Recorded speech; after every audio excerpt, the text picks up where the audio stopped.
November is looking like a really solid sneaker release month, and it makes sense because we're getting closer to the holidays and to Christmas, and that's when all the big sneaker releases happen, so it makes sense, but I'm just excited to get into it. What's up, everybody? I'm Seth Fowler, and this is Sit or Sell.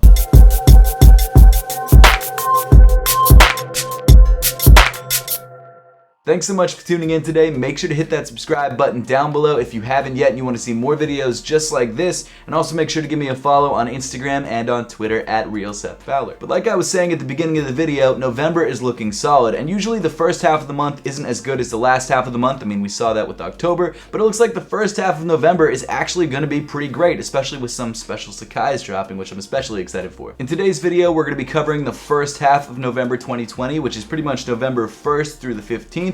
And I'm going to be covering all the important or notable sneaker releases happening in that time period. Keep in mind though that sneaker release dates do have an annoying habit of changing. So even if I say a shoe is releasing on a certain day now, I'm doing that before the sneaker actually releases, and there's no way of knowing if the release date's going to get pushed or if we randomly have a shock drop of a shoe that we didn't even know was releasing. In the world of sneaker releases, you never know what's going to happen, so if there's a certain shoe that you're looking forward to in particular, make sure to stay on top of news for that particular shoe. But with all of that out of the way, let's jump right into the video. Starting things off on November 1st, we've got the Nike PG4 Clippers. Obviously, Paul George is on the Clippers, so it makes sense that there would be a Clippers colorway of the PG4s. The shoe features a dark navy blue upper on the lateral side and a bright red mesh on the medial side. The lateral side of the shoe is accented by a bright white Nike swoosh and a black midsole, and the entire look is rounded off by a blue and red sort of tie-dye outsole. I don't know what it is about PG4s, but the overall silhouette itself is kind of plain, and I don't think I've seen any colorways that have really made me love the shoe yet. There have been a few Gatorade colorways of the PG4s that I have liked, but none have really made me want to run out to the store and grab a pair. And this colorway in particular is just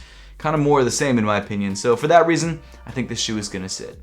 Moving on to November 5th, we've got the Nike Vapormax 2020 in black and white, or Oreo, whatever you want to call it. This is a GR colorway of the Nike Vapormax 2020. It kind of has that sort of Oreo theme to it, which I'm not against. I'm going to be honest, the main thing that drew me to the Vapormax 2020 in the first place was the crazy launch colorway, and after that I haven't really been too into the other colorways of the sneaker. That doesn't mean I don't like the sneaker overall. I think the Vapormax 2020 is by far the best Vapormax to ever release, but this one doesn't do anything for me. Obviously, the shoe still features all the same tech. You've got that pull lacing system, you've got the new Vapormax outsole, which I think is way better, but it's nothing special, it's nothing exciting, and it's going to be a very large, widespread release. So because of that, I think it's fair to say that this shoe will definitely sit. Also releasing on the 5th, we've got the Nike Zoom Freak 2 in particle gray. Again, it's not a bad looking shoe, it looks fine. I think the gray on the upper is clean. I think if you play for a team whose colors are gray, great. It also features some blue on the midsole and I think a little bit of green accenting on the outsole, but other than that, it's just kind of a plain Nike Zoom Freak 2. And again, it's going to be a GR release, so there's going to be a lot of pairs available, so if you want a pair of these, you definitely won't have a hard time finding it.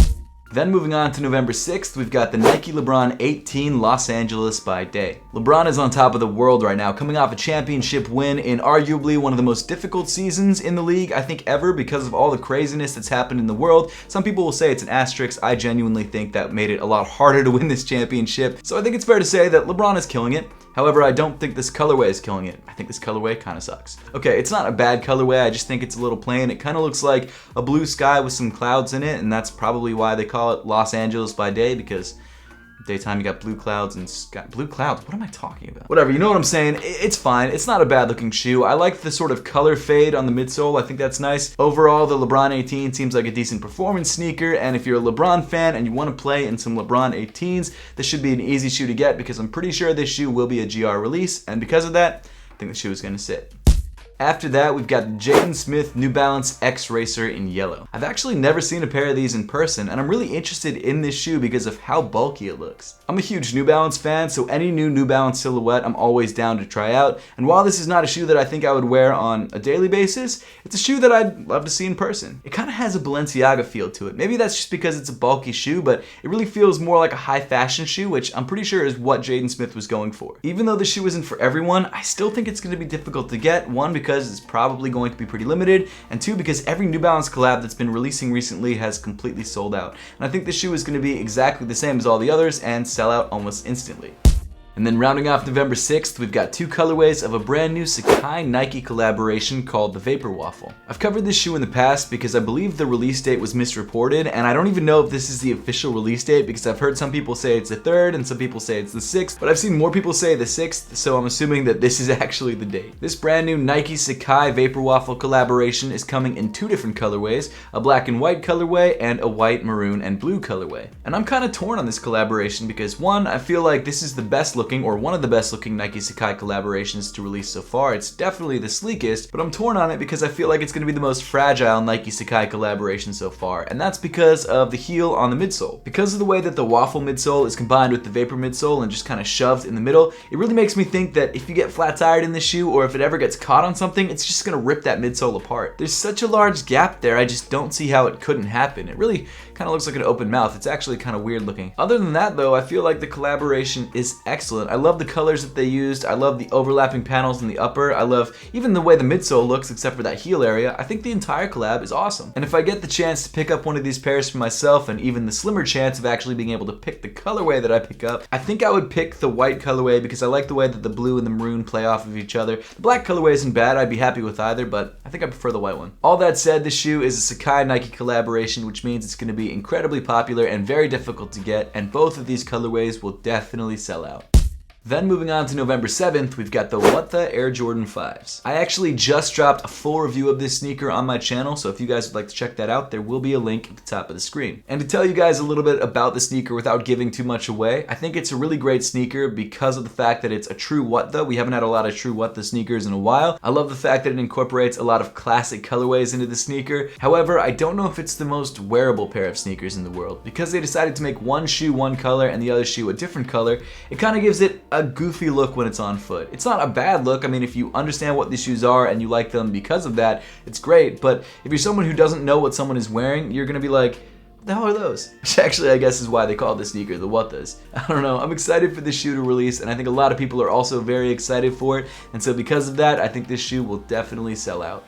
Moving on to November 9th, we've got the Nike Air Force 1 High Gore-Tex Boot in Wheat. The name of the shoe perfectly describes the sneaker. It's a high-top Air Force 1. It features Gore-Tex on the outside, which means it should be relatively water resistant, and it comes in a wheat or Timberland color. Of course, Nike can't say that, but it's a Timberland color. And it's definitely a solid pre-winter release. I think a lot of people will be grabbing this shoe so that they can wear it in the snow, and I think that's a great use case for it. It's not something that I'm personally excited for, and I don't know how many people are really going to be going for this shoe, so because of that, I think this shoe might sit.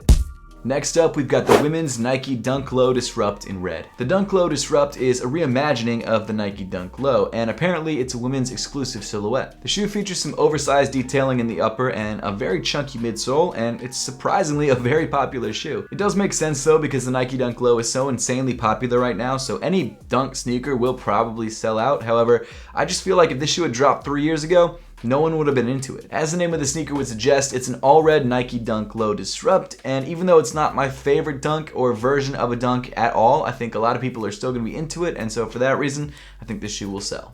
Then rounding off November 9th, we've got the highly anticipated Nike Air Max 90 OG Infrared. The last time this shoe retroed was back in 2015, and it makes sense that this shoe is retroing 5 years later on the 30th anniversary of the Air Max 90. This is definitely the most iconic Air Max 90 and also probably one of the most popular. The shoe comes in a white, black, and infrared, which is basically an orange colorway, and overall it's a super clean look. This is one of those shoes that if you've been a sneaker collector for a while, you've definitely had at least one pair of these, and I'm so excited for there to be a retro of this shoe because my pair is beat to hell. But the best part about this release is that the shoe is coming in full family sizing, so you can literally outfit your entire family in Air Max 90 infrareds. Because this shoe is such an illustrious history and it's the OG Air Max 90, I can definitely see this shoe selling out.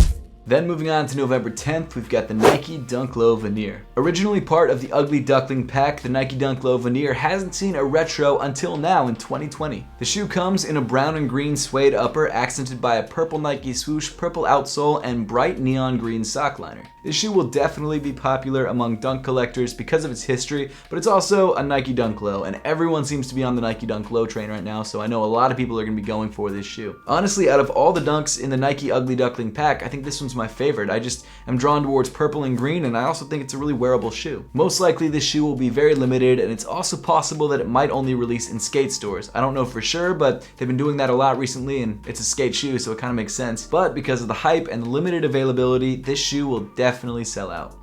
Continuing on to November 11th, we've got the Air Jordan 35 DNA. This Jordan 35 comes in primarily white and black and reminds me a lot of the Shaq Gnosis, especially in this colorway. So far, it looks like the Jordan 35 has been a solid on-court performer, and it's also more of a lifestyle sneaker than the Air Jordan 34 was. This particular colorway seems to come in a mix of leathers, suedes, and some newer textile technologies, and overall, it's a pretty clean-looking Air Jordan 35. But at the end of the day, it's still a performance basketball sneaker. It's still a GR, or most likely is going to be a GR, and because of that, I just don't see this shoe selling out. Next up, we've got the Nike Kyrie 7 Preheat. Now, I've tried to do as much research as I can on this shoe, or at least this Preheat colorway, and from what I can tell, it looks like there are like 3 or 4 different versions of the Preheats that could possibly be regional releases. I have no idea which one is which. I have no idea which one is releasing in the United States, or maybe there's only one Preheat colorway. All this colorway stuff is really confusing. I have no idea what's going on with it, but I do know that on this day, there will be a Kyrie 7 releasing called the Preheat. I just don't know exactly which one it is. That said, the Kyrie 7 looks like a solid on-court performer, and it seems to take a lot of the learnings from the previous Kyrie sneakers and incorporates them into the newest silhouette. It's interesting how iterative Kyrie's line seems to be versus some of the other Nike athletes. Some athletes randomly get new silhouettes that look completely different than any of their previous silhouettes, whereas Kyrie seems to keep his shoes looking relatively similar. I don't think that's a good thing or a bad thing, it's just an observation, but it's interesting to see his design process or his designer's design process versus some of the other Nike designers. Even though I don't know exactly which colorway is releasing, I do know that the Preheat colorways of Kyrie's usually do end up selling out, and I do think this pair will be the same, and I think this colorway will most likely sell out. Also releasing on the 11th, we've got the Nike Dunk Low Elephant. This Nike Dunk Low's colorway is very obviously inspired by the Atmos Nike Air Max 1. Now it's odd to me why this shoe isn't a collaboration with Atmos, even though it's kind of jacking that colorway. I get that it's still a Nike sneaker and it's not like they're stealing anything in reality, but it still feels a little bit odd and like they're kind of biting a little bit. The shoe comes in a white and black leather upper, accented by elephant print on the toe and on the heel, and then on either side of the sneaker, you've got a Tiffany blue Nike swoosh. Honestly, it's a solid looking sneaker, and even though I think I prefer the Air Max 1 version of this colorway to this colorway, it's still a shoe that I'm definitely going to try and pick up.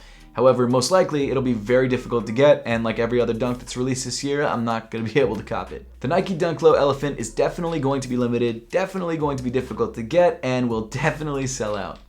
And then rounding off November 11th, we've got the Adidas Yeezy Boost 350 V2 Fade. This Yeezy Boost 350 V2 comes in a very dark brown or dark mocha colored prime knit upper, accented by a dark navy side stripe. The midsole and outsole of the shoe come in a much lighter shade of brown that borders on tan. And overall, it's definitely an understated 350 V2, even though it has that sort of hit of blue on the side. Personally, I'm not a huge fan of this colorway. There's nothing wrong with it, it's just a little bit dull to me. And I know they're sort of changing things up a little bit by adding the blue side stripe, but it still looks like a lot of the other brown Yeezys. But it's still a 350 V2, and 350 V2s always seem to sell out, and so because of that, this fade colorway will most likely sell. Then moving on to November 12th, we've got the Nike Vapormax 2020 in Team Red. As the name of this shoe would suggest, this shoe comes in all team red, so it's an entirely red Vapormax 2020. It looks fine. I feel like this is one of those shoes that would have benefited from some other color accents, like maybe if they had made the outsole of the shoe like translucent blue like they usually do instead of making it all bright red.